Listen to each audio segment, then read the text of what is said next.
Hi, everybody, and welcome to the Mental Toughness and Body Show. My name is Robb Evans, and I'm your weight loss coach, health strategist, and internationally published author, helping take your life, your business, your health and fitness, and best of all, your mindset from where you are to where it is that you want to be. And today I've got an amazing guest with me. It's Joy Bassett. Hi, Heather. How are you? Hi, good. That's an impressive start as you list your achievements there. Well done, you. Thank you. Now, Heather is turning into a bit of a regular on the show, and I like my regulars because look, Heather is a world champion athlete. She is a transformational coach, has been on stages all around the world, and I just love catching up with Heather and getting her to share her unique approach to unlocking human potential. And today's topic, which is a nice fit, which is unlocking unlimited potential, or creating that limitless potential. And Heather, in preparing for today's interview, I was thinking, you know what, you're like an old pair of shoes, which sounds horrible. But it's like, you come home after a day of work or whatever, you take off your shoes and you put on your shoes, and you just fit right in. And I find that we don't catch up that often, even though we send messages from time to time. But when you do, it's kind of like you're just falling back into a conversation where you left off from previously. So I know that's a backhanded compliment, or it's meant to be a compliment. No, it is. I mean, there's a depth of connection there that simply doesn't go away. Some people, when we haven't seen them for a while, there can be awkwardness, and there's that sort of there's just that space. We don't have that. It's just like we just drop back in. It's like, we just drop in. Oh, that's where we are. That's right. So Heather, I wanted to ask you, obviously we've had so much going on, and you're moving house at the moment. We've gone through COVID. So we're both based in Melbourne, been shut down twice over like 7.5 months lockdown in total. I'm just wondering what you've learned about yourself during COVID, if anything new. Oh, new. I think one of the biggest things has been patience, because I can have a lot of patience for my clients. I can have a lot of patience for my family. I can have a lot of patience for the world, but very little for myself at times. Yeah. And as a trailblazer, I remember being in year 12, typing, and they're like, you're like a bull at a gate. You just go, if you went slower, it'd work better. You wouldn't have so many mistakes. And I've always been that, just go and get it done. When we talk about Limitless, one of the things, my human design is to be spontaneous and go in the moment. And so I've been really exploring having the patience, because I want it done, and I want it done yesterday. So one of the things is COVID in Melbourne has just made us be incredibly patient, because we simply couldn't go anywhere. Yes. There were things that we could do, but we couldn't catch up with friends. We couldn't drive more than 5 kilometres.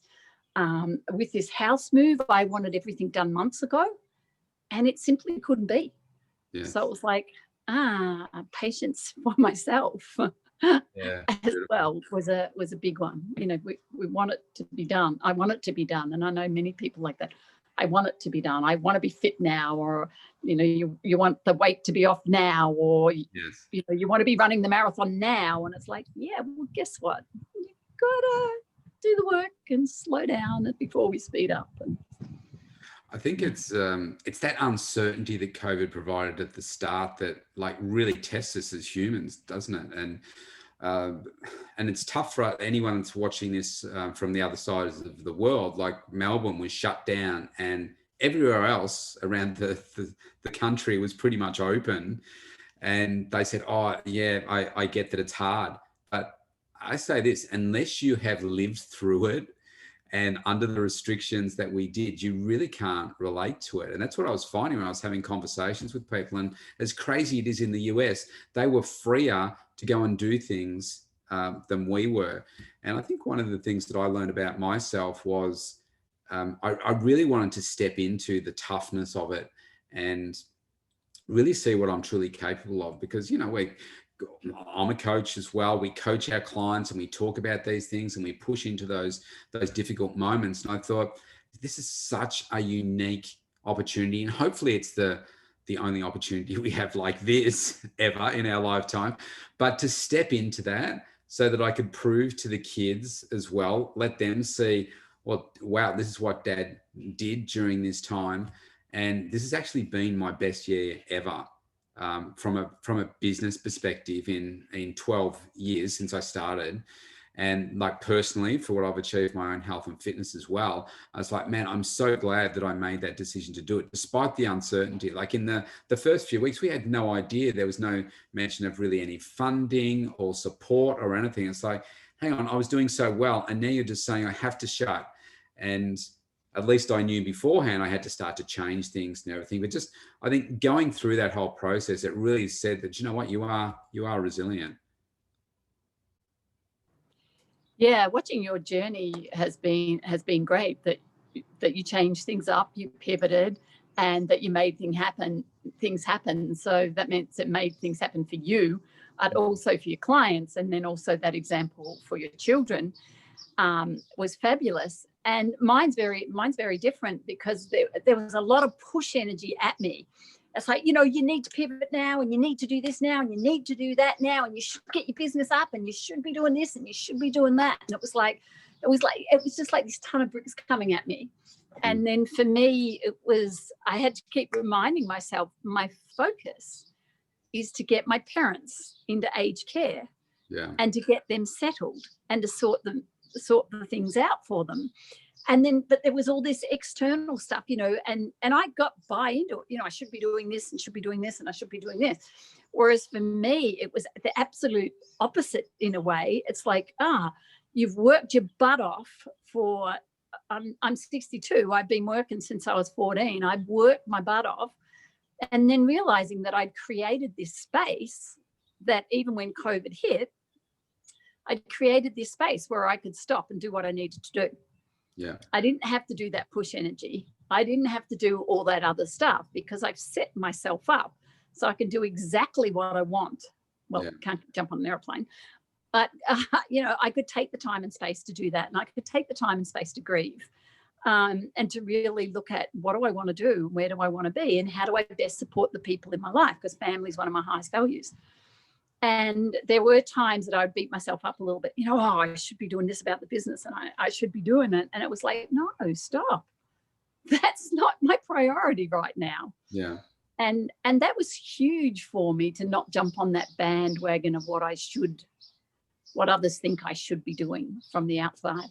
Well, one of the other things that I've identified as well was connecting more deeply with people, and like all my family have passed away, so I don't have that. I've got a brother, but we're not really that close, and we catch up from time to time, but it's kind of like an annual thing. But what I realized was about that people are in crisis, and even though I might have a strong mindset and I coach people to have a better mindset, most people are struggling with this. So reaching out to them and connecting more deeply with my clients, reaching out to people that were no longer active, but were, you know, past clients or whatever, just to make sure that everything was okay in their world, and doing that from like a good place, because it felt like that was what I was here to do for them.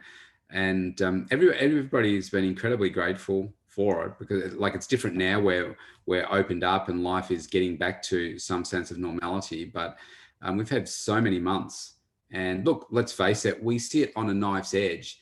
And even though we are 21 days out from Christmas, in 3 weeks, you and I could both see how easily we could be shut down before Christmas again. It could just quite easily just blow out. Yeah, I mean, I've been really grateful for that as well, that human connection during this time. Yeah. And I'm in a few groups where we have very vulnerable and open conversations. And one of the big things here in Melbourne has been men struggling. Yeah. Men really struggling because a lot of construction workers, so many people were just suddenly out of work. And they out of income, and their whole, like, it's sort of ego, but it's like your role and your responsibilities just gone. And then there's this massive void, and I experienced that. And I had some cortisone at the start of the year, and I literally was suicidal for months. And the beauty is I've done enough work to be aware and to watch, like, I'm suicidal right now. Like, I have this suicidal ideation, but I can witness it and I can watch it. But there are so many people that COVID and this lockdown, like, was so out of the blue, and they haven't done the groundwork before, all that personal development, and they were just floundering big time. So some of the conversations that have been had globally, but also here in Melbourne, and creating that space to, as you say, to connect and to be really open and transparent and go, hey, I'm really struggling, and to be that honest. And COVID has created that space for those conversations that often when we're busy, everyone's busy and doing things, it's just like, oh, let's pretend it's all fine.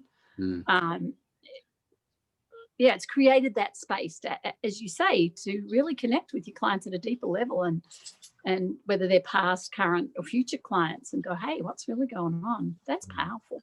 Yeah. So Heather, I wanted to dig in a little bit to this unlocking our potential. I'm just wondering what your thoughts are about why so many people don't really tap into it. Most people go through life, they don't achieve what it is that they want to achieve, or don't even set something to achieve. But you can just tell that there's, like, you meet somebody and say, oh, there's so much potential in this person, but you see it more than they do, and they don't unlock it.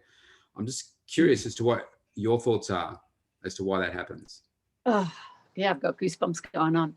JT actually asked me that same thing. And I think we all have a natural way of being and doing in the world. Our energy, our skills, this natural thing that we're born with. And often I think we get conditioned away. Again, I should be doing this, or I should be doing this. And then we're looking at, Robb's business is this, Tycoon X's business is this, and I should be doing it some other way. Whereas we have a natural ability. So one of mine is to read the play. I'm a world champion in lacrosse. I played on the back line because I could read the play. Now, to put me in the forward line where there were set plays, I didn't work so good, because I'm not designed for that. I'm designed to be reactionary, responding, anticipating, waiting for the unexpected, and being there. So I think that analogy works for life. We have these natural things, like somebody's designed to do figures and numbers. Someone's designed to be up there on stage. Someone else is the timekeeper if we're using sport. Someone is the manager. And one of the biggest things is we sort of, like, here's home, and then throughout life we sort of end up like over here, or if we call 12 o'clock home, then you end up at 6 o'clock or at 3 o'clock or at 9 o'clock. And that's part of the experiment and the adventure. I think it's that getting pushed away, sometimes pulled away. Sometimes we just want to go and explore something else. But it's not staying, in my words, in our own lane. So my lane can be really narrow, and I can widen it because I can learn and I can grow. But this is who I am. And as soon as we're trying to be something that we're not, then our confidence, our certainty, our creativity just diminishes. Whereas you can see someone, if they're in that natural flow state of like, oh, this is who I am. This is what I'm designed to be. I'm designed to be the front of house of a business. And then you put in the back room, then it just sucks the life out of you. And then things aren't alive. So if we're not doing things that keep us alive, that we're passionate about, that we're naturally good at, then from that space, we can throw in some other things. that when we're not in that space to start with, well, we're never going to reach any, the potential we're going to reach is always really dampened down. Do you think there's a case that people really don't work hard enough to explore what they're good at, though, to know what that potential is? Because I don't know, let's take an extreme lazy person that just wants to watch TV, they just want to play games on their phone and, you know, just do that. And they say, oh, well, my what I'm really good at is watching TV. I'm good at relaxing or whatever. It's like, well, yeah, I'm finding that this is the challenge that I have with my girls. They said they both wanted to be vets, which is obviously a hard thing to do. And they said this when they're little and they just like cuddling cats and dogs and that kind of stuff. And you realize it's a phase that they're going through, and that's starting to change now as Emily's working out that it's actually quite hard. She's very smart, but she doesn't really enjoy a lot of that stuff. And I said, well, tell me what it is that you really love, and knowing what she loves. And she said, oh, well, I like, you know, this particular subject. I said, no, forget about school. I said, what do you really love doing? And she said, oh, art. And I said, exactly. I said, it's your creativity that you really love. You like drawing and all that kind of stuff. Yeah. And I had a careers day and the teacher said, oh, Emily, you should do this, because he's basing that on that particular subject and the fact that she gets good marks, like A's, pluses and stuff. And I said, but he doesn't understand the other side of you. And I said, if you take that artistic side, for instance, I said, okay, you could go and do a graphic and arts degree, something like that. And I said, from there, I said, you could go and work for a huge company and get involved with marketing and branding. You could make sets for a movie. You know, you could design sets for a movie. You could create artwork for cartoons. You could work in the movie business. You could create logos for people. You could do a whole range of things. So what I wanted her to do was, because right now she's thinking vet or I don't know. And she's looking at variations of that. And I said, but yeah, that's not something that you really love. I get that you like it, but look at this other side where you spend your free time doing all this. I said, I'm not saying you should do that, but I'm saying just don't think that you are that.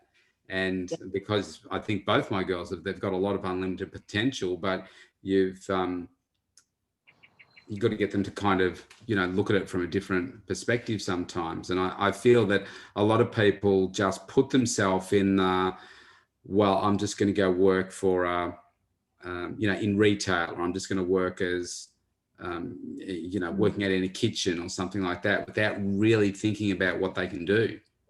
Yeah. And I think, look, I look back at 17 or 16, 17. I failed high school, so who am I to say anything? I did year 13.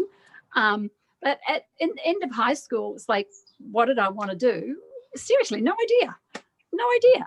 Maybe play lacrosse and travel the world, if I think back, you know, maybe work in kitchens. But I fortunately failed high school. And even though it was devastating at the time, for momentarily, because I'm futuristic, so I don't stay there very long. Then the next year, you know, things just opened up, and I look back and go, 17, like we have such little lived experience. And then, so if we want to be a vet, you've either seen it on TV, or you've taken your favorite animal to the hospital or something. It's something to do with our lived experience. Whereas if your parents were doctors and lawyers, then you're going to be looking at that. If mum and dad worked in a shop, the chances are that that's what you know. So there is that, you know, there can be that thing that bubbles up a little bit inside. But when I look at the reality of asking a 16 or 17-year-old what they want to do for life, it's like, what a stupid thing that we do, seriously. Well, it's a bit like saying, who are you going to marry, I suppose, isn't it? It's like, well, I understand the concept that maybe I'll get married one day, but you can't answer the question. You haven't lived. Yeah. So that's the same even with what you want to do. But I can also see how, in a way, I shut down my kids' dreams in some ways and then opened them up in other ways. But again, it depends on who you're surrounded by. So I just celebrated my aunt's 100th birthday. How cool is that? Wow. With my about to be 88-year-old dad and my 87-year-old mum. So like when we sat there, like, wow, there's a few hundred years worth of wisdom, just the four of us sitting there. And one of the things was, she said, what's one of the things that is good about life? And she said, one, being sensible. And I thought, yeah, I don't know that I've been that sensible, but maybe I will live to 100 or maybe I won't. But the other thing was that she said, be around good people. And I think that— Be around what? Good people. Oh. So again, it's that proximity. So how do we change our proximity? Because there's the saying that you are the sum of the 5 people that you hang around with. Now, I don't always believe that. That it's an interesting thing. If your peers are all sitting around watching TV or sitting and having beers or whatever, then again, that's what we know. And there might be part of inside that's like, hang on, there's something better, there's something different. I want to explore that. It takes a lot of courage and vulnerability and brave to go, oh, let's step outside that security. But also, one of the other things with games, like gaming, computers and gaming, like that puts people into flow states. Now, flow states are where time disappears, your body disappears, and you're focused. So the rest of the world just drops away. So one of the things, understanding that a lot of people, when they're doing some things on screen, is getting them into flow states, and flow states are really addictive. We want to be in that where time disappears, everything else disappears. But then is there productivity at the end of that is the difference. Yes. And then how do we get into then flow states where we're productive as well? And again, that addiction to flow states is like, yeah, I can, jump and do gaming for 24 hours, or whatever, because they're in a flow state. Yeah. So it's fascinating. It's fascinating, that possibility. But again, you got to get on your brave, your courage. One of my friends a couple of years said, you got to grow some balls, Heather. And I was like, okay. Because I needed to make some significant changes in my life. Yeah. And that was, if we talk about masculine or feminine energy, then I needed to put on the masculine energy to make things happen.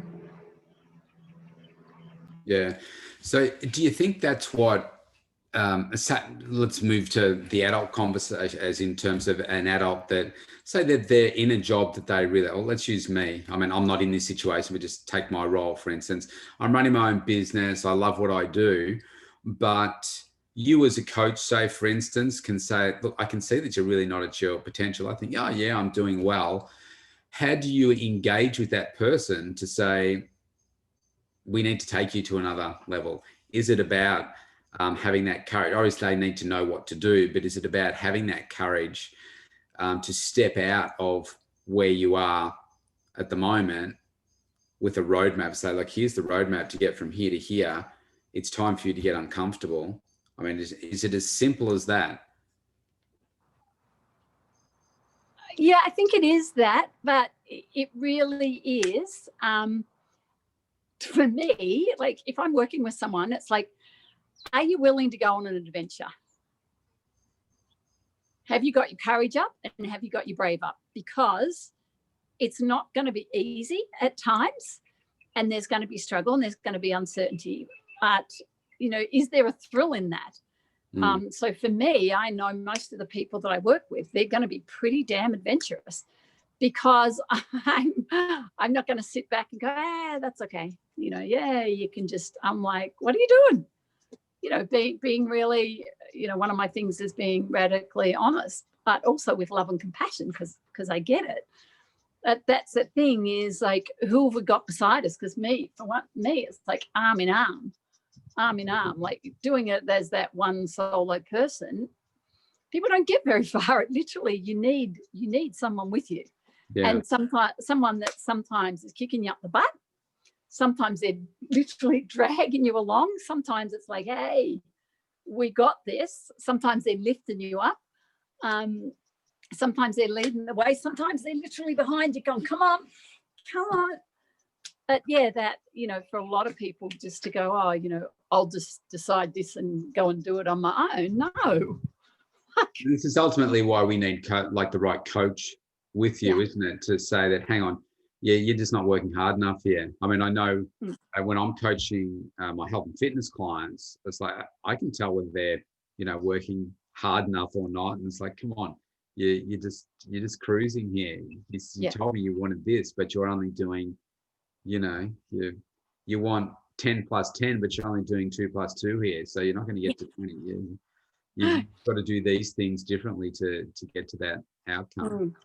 And then I think sometimes it's the context, because sometimes where people are internally driven and sometimes people are externally driven. So it's like, it's really tapping in and understanding the client, understanding yourself. Like for me, giving me an award, that doesn't incentivize me. I'm not doing this because I get an award. Whereas for someone else, they want that certificate. It's like, I want that certificate on the wall. So there's an external driver. So then knowing if it's internal, then having that awareness makes a huge difference, because then the coach, or for me, I'm business life strategist, then it's understanding. We need to take time to understand what our drivers are. And, when someone proudly gives me a certificate for something, I'm like, yeah, thanks. But, it doesn't do something. Whereas for someone else, it's like, whoa, I've got it. Look, it's on my wall. Here it is. I've got my plaque there. Yeah. So just knowing that alone is a really good way to understand yourself, and then what drives you. Because if it's external, then, lining up the awards that you're going to give yourself. It's like that celebration and that win. When I do this, I'm going to get that. Or, what's the incentive that someone needs to add on? Because some people only need a small incentive, whereas some people need lots of incentives. And I think with the health and fitness things, one of the things that comes back to when I'm quite challenged around things, which is often because I live in that the absolute certainty that I'm okay with being uncertain about lots of things. But then it's like, what am I showing my kids? What am I showing my grandkids? Like, what is that example that I'm setting here? And I know, because there's one stage I was 40 kilos heavy in this, between medications and lifestyle and things like that. And that was one of my burning things, was like, this is not an example that I want to be setting for my kids. Yeah. Let alone my own health. But, yeah. So I don't take any medications anymore. So that's good. Yeah. Take your meds if you need them, though. So I'm wondering, in listening to everything that you're saying, obviously we've got potential within us, and often we don't know, the extent of that. Another thing that I certainly notice with the people that when I first have conversations with them, is that they don't think big enough. They just think, like a great example with like most of the clients that I'm working with are weight loss clients. And they'll say to me, I'll say, so what's your weight loss goal? And I say, 10 kilos. And I'd say, what's the dream? And I say, 20. I said, why did you tell me 20? Why did you tell me 10? Oh, I don't think I can get to 20. Why don't you think you can get to 20? Oh, well, I'm 37 now. So 30 says, yeah, and it's like, I'm getting old. I'm close to 40.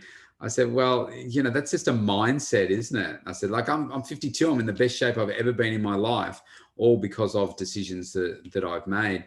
So how do we get people to think bigger, dream bigger? There's that fear, isn't there? I did a couple of days ago, I did a recording with Nathan Cassiotis about fears and limiting beliefs. And I know this is tied into that, but we seem to be scared to think too big in case we fail. Yeah, absolutely. In case we fail, instead of it's a very much that cup half empty versus what if I succeed? And again, that's often, our family life or our school life or our values and belief system, how they've but even just the conditioning, because often we just take on board, mum or dad or grandma or grandpa's or your best friends or something else. And a couple of years ago for me, I said I was in a really dark place and I was struggling, and I was having a coaching session with someone and looking at my values, and I was like, out of my mouth came, I want to play with the big boys on the world stage again. And I was like, at that stage, I was deeply, deeply depressed and struggling to get through my day. But there was part of me that was like, I want to play on the world stage. And at that time, it's like, if I'd gone into how that was going to happen, that probably just would have made it even deeper and darker. But there was just like, I want to play on the world stage again. I want to play on the world stage again. And I just let go of the how. Yeah. It was like, we let go of the how. So sometimes we're like, how are we going to make that happen? Scrap the how. It's like, who can help me? Yeah. Who can help? So even this it's like a little plant. It just comes up out of the ground, it's just growing, and then we trample on it. It's like, yeah, you can't do that, because like, well, how are we going to do it? But if we just look at, who can help me? Who do I need to be around? Who can I pay? Who can pay me?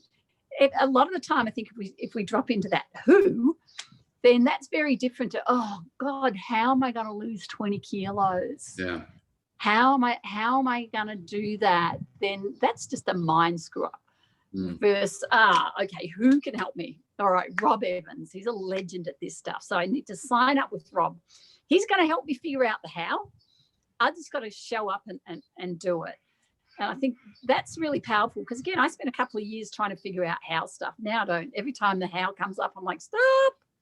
Who can I help? Who can I serve? Who can pay me? Who can I pay? Who can I work with? Who can I share with? Who can I speak with? So, do you think it's more powerful if you declare it to the world, so to speak, like you do say it out loud, or effectively let others know? Because then it's like, oh, geez, did anyone hear that? Because I don't think I can do that. You didn't hear that, did you, Heather? Well, yeah, there are things that I definitely have allowed my fears not to kick up. And then there are times with people who are into performance in various ways, often we will have doubts before. So as a speaker, I'm an international speaker, and as a speaker, so people, but it's not only speakers, it's athletes, it's creatives. Before the event is when all the fear arises. Some it's during, and some it's after. So you beat yourself up before, you beat yourself up during, or you beat yourself up after. So I'm great at putting something out to the world, and then 5 minutes later going, I beat myself up before, during, and after, especially after it kicks up. And in human design, that's my not self theme. It just kicks up my not self theme. And the amount of things that I delete, I go in and go, I'm going to delete that. Hope nobody saw it. And at the same time, I looked at, because I'm moving house, I've taken photos of everything. So I used to have all these things. And I look back at the life I've led, and I'm like, wow, there are all these newspaper cuttings and things from back when Heather is world class. And I remember thinking, I don't even know what they're even talking about. Now, and I look back and I go, oh, wow, 40 years of, there was that playing on the world stage. Then that was that deep, dark hellhole that I played in for a little while, and then coming out the other side. But I get that. I will put things out to the universe at times. And then there's also this other thing that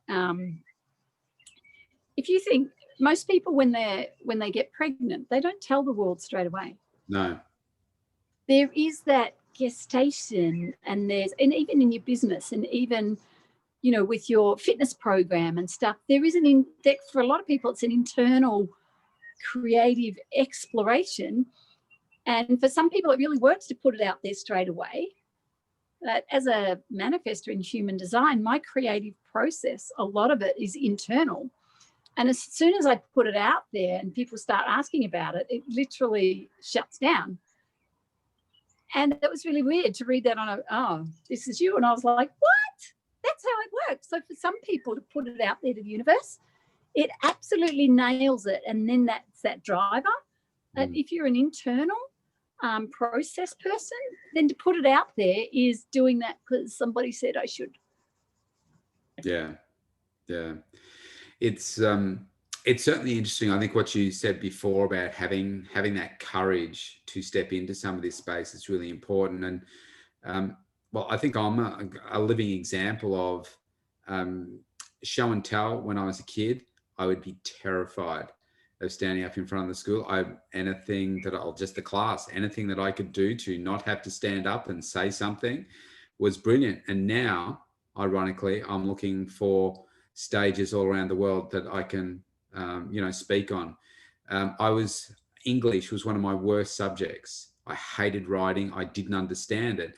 But here's the problem. What do? We teach people about Shakespeare and Romeo and Juliet and all that kind of stuff. That meant nothing to me. But when I discovered that you could read like these, I'll just say self-help books and read about things that I wanted to learn about. And then I developed this hunger for a book. And now I've got an internationally published book. That seems ironic given where I've come from and being very shy, very insecure, having a horrible self-image of myself. And now what do? I help others improve their inner health, their mindset and how they think about their own bodies, and help transform them completely, because that's how I was able to transform myself through that as well. But it took a lot of courage to step into that and say, do you know what? I'm worthy of this and I can do this. But it's not easy. It's simple. The process is simple, but it's not easy. Yeah, look, it's definitely not easy. One of the photos that I took a photo of the other night, it was the first photo. I grew up in a small country place and went to a little country town school, high school, and the local paper wanted to take a photo of myself and the coach. And I literally ran around the school hiding, pretending I wasn't even at school. And by the time someone found me, I was in loads of trouble because I'd wasted everybody's time, because there was no way I was having my photo taken. No way I was putting that into the world. And again, like you, I speak on world stages. I'm an international bestseller in my own book and in, I think, 4 other books. I'm on podcasts and stuff like that. So from this kid who wouldn't have her photo taken to then going, to stepping into that is extraordinary. And there is permission is the courage stage. And if someone wants to look it up, it is power versus force. What's the guy's name? Oh, it escapes me. But there literally is a turning point in our life, which is when we step into our courage, which is the permission stage, and then we start to step into our power. Underneath that is force. So anyone that is turning their life around, that is opening, that is changing, that is fully that permission to go, you know what? I want something better. You know what? I can do something better. You know what? It's my turn. It's my time. There's something that's inside of me. I know there's more. And that's one of the things for me. It's like, there's got to be more. And I know a lot of people listening will be doing, there's got to be more. There's got to be more. And then that's that permission to go, you know what? I'm going to find out what that is. Yeah.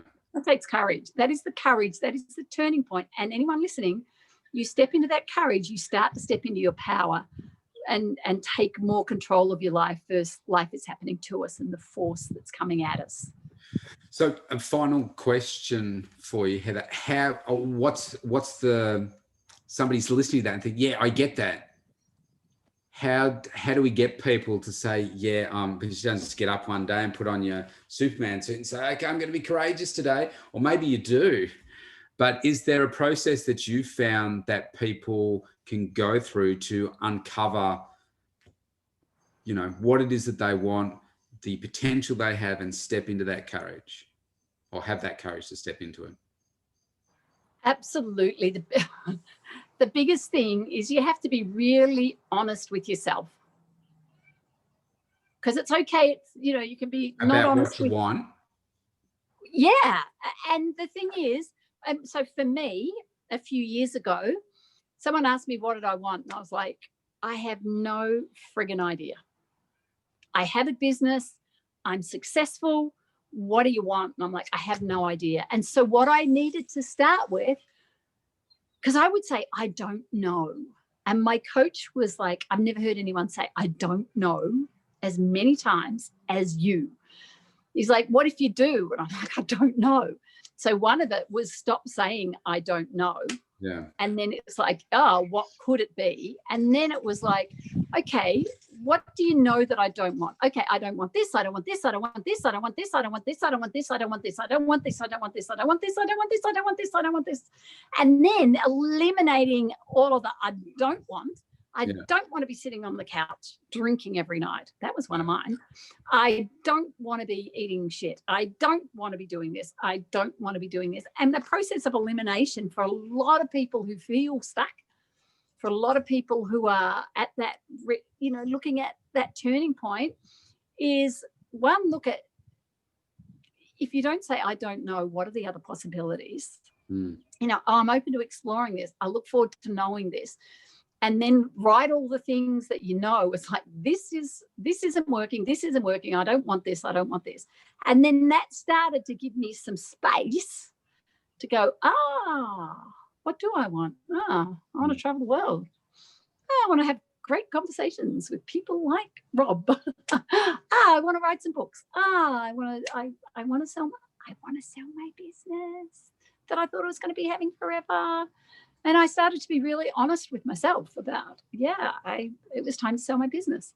I guess sometimes what you want can be the opposite of what you don't want. Yes. Well, because you write that whole list and you say, well, yeah, I don't want to be sitting at a desk. I don't want to be doing, you know, looking at the computer screen, blah, blah. So immediately, okay, would the idea of working outside? Good. Yeah, actually, I'd love to work outside. Okay, well, what are some of those opportunities? You know, I hate working outside. I just want to be doing this. I love, like my girls, you know, they love creating stuff. Okay, what do you love creating? Why does that do it for you? Yeah. So that's a good advice. Good. Well done. Well, Heather, thank you so much. How can people get in touch with you if they'd like to explore their mindset with you in more depth? Awesome. Seriously, send me a message on Facebook, even if we're not friends, because there's a friends list there, you know, please be my friend. That, you know, I never get around to that one. Literally, it will go to it goes to that other folder in Facebook. Literally send me a message on Facebook, regardless of whether friends or not. I would love to, just send me that message there. That's the easiest way to catch up with me. I have absolutely no idea what you meant there about going into a different folder. So Facebook, if you're not friends with on Facebook, it goes into it's like a little spammy folder. Okay. And so, but I check that. And so there will be messages when you have a look. If you go there, people send you messages who aren't your friends. It goes to there. Right. And so you can send someone a message that you're not friends with, and I check those ones, and then just say, hey, heard you chatting with Robb, love a conversation. Yeah, so you can see Heather's name there. It's the same on Facebook, Heather Joy Bassett. Thank you so much for today's conversation, Heather. I know that we could go on for much longer and cover many different topics. Thanks for taking time out of your hectic move, and certainly wish you the best in the next few days. I know how stressful it is when you're getting rid of stuff and moving and everything. So thank you so much. And I look forward to putting on the old shoes again at some session in the future. Awesome. Thank you. It's my pleasure. Bye-bye. Bye.